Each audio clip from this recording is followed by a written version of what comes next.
আসসালামু আলাইকুম রহমতুল্লাহ। আশিফা হেলথ অ্যাওয়ারনেসে আপনাকে স্বাগতম। আজকের আলোচনার বিষয় ম্যালেরিয়ার কারণ, লক্ষণ, চিকিৎসা ও প্রতিকার।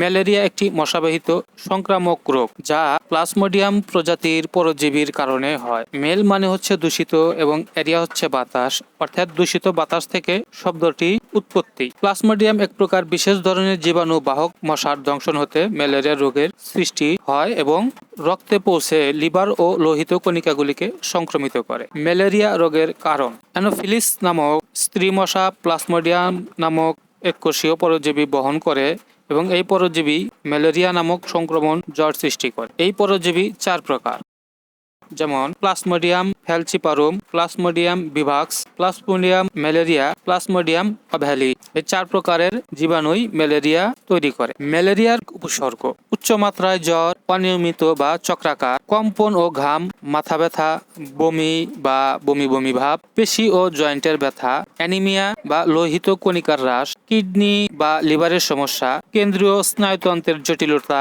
বা মস্তিষ্কে ম্যালেরিয়া। ম্যালেরিয়ার ডায়াগনোসিস: রক্ত পরীক্ষার মাধ্যমে ম্যালেরিয়া শনাক্ত করা যায়। আরডিটি এর মাধ্যমে পরজীবী শনাক্ত। মাইক্রোস্কোপি ব্যবহার করে রক্ত প্লাজমোডিয়াম পরজীবী জীবাণুর উপস্থিতি। সিআরপি সংক্রমণের সুনির্দিষ্ট কারণ নির্ধারণের জন্য। প্রতিরোধ ও সুরক্ষা: মশারির ব্যবহার, জিটযুক্ত মশা প্রতিরোধক স্প্রে ব্যবহার, জলবদ্ধতা দূর করা, ঝুঁকিপূর্ণ এলাকায় ভ্রমণের আগে প্রতিরোধমূলক ওষুধ সেবন। কিছু ক্ষেত্রে ম্যালেরিয়ার টিকা কার্যকর হতে পারে। দীর্ঘমেয়াদী প্রভাব ও জটিলতা: কর্মক্ষমতা হ্রাস, দীর্ঘমেয়াদী অসুস্থতা এবং পুনরায় সংক্রমণের ঝুঁকি। মস্তিষ্কের ম্যালেরিয়া অঙ্গবিকল, গর্ভবতী নারীদের ক্ষেত্রে গর্ভপাত বা নবজাতকের কম ওজন। পরামর্শ: আপনি যদি জ্বর, কাঁপুনি, পেটের ব্যথা বা ক্লান্তি অনুভব করেন তাহলে অবিলম্বে চিকিৎসকের সাথে যোগাযোগ করুন। তরল খাবার গ্রহণ: ডিহাইড্রেশন প্রতিরোধের জন্য পর্যাপ্ত পরিমাণে জল এবং ইলেকট্রোলাইট সমৃদ্ধ পানীয় গ্রহণ করুন। বিশ্রাম: পর্যাপ্ত বিশ্রাম নিন, কারণ এটি আপনার শরীরকে দ্রুত সুস্থ হতে সাহায্য করবে। স্বাস্থ্যবিধি: মশার কামড় থেকে রক্ষা পেতে মশারি ব্যবহার করুন এবং মশা রোধী স্প্রে ব্যবহার করুন। পর্যবেক্ষণ: যদি লক্ষণগুলো বাড়তে থাকে বা নতুন লক্ষণ দেখা দেয় তাহলে দ্রুত চিকিৎসকের সাথে যোগাযোগ করুন। ম্যালেরিয়া রোগের হোমিওপ্যাথিক চিকিৎসা: হোমিওপ্যাথিক লক্ষণ সদৃশ চিকিৎসা পদ্ধতি।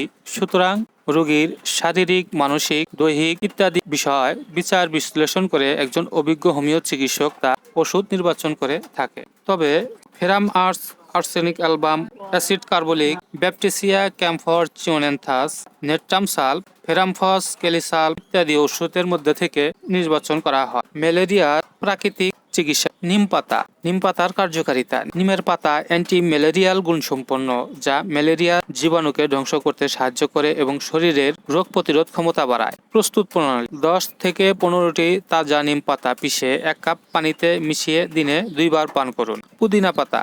কার্যকারিতা: পুদিনা পাতা ম্যালেরিয়া সংক্রান্ত জ্বর কমাতে এবং শরীরের শক্তি বাড়াতে সাহায্য করে। এটি পেটের সমস্যা এবং গ্যাসের সমস্যাও কমাতে সহায়ক। প্রস্তুত প্রণালী: 8 থেকে 10টি তাজা পুদিনা পাতা পিষে 1 কাপ পানিতে মিশিয়ে দিনে 2 বার পান করুন। আদা অ্যান্টি ইনফ্লামেটরি, অ্যান্টি এমেটিক এবং ম্যালেরিয়ার উপসর্গ কমাতে সাহায্য করে। এটি শরীরের তাপমাত্রা নিয়ন্ত্রণ করতে সহায়ক। 1 টুকরো আদা ছোট করে কেটে 1 কাপ গরম পানিতে সিদ্ধ করে দিনে 2 থেকে 3 বার পান করতে পারেন। প্রাকৃতিক উপায়গুলি ম্যালেরিয়ার উপসর্গ কমাতে সহায়ক হতে পারে, তবে মূল চিকিৎসা ঔষধ এবং চিকিৎসকের পরামর্শ অনুযায়ী হওয়া উচিত। ধন্যবাদ। ভালো লাগলে আশিফা স্বাস্থ্য সচেতনতা পেজ এবং আশিফা হেলথ অ্যাওয়ারনেস ইউটিউব চ্যানেলটি সাবস্ক্রাইব করবে।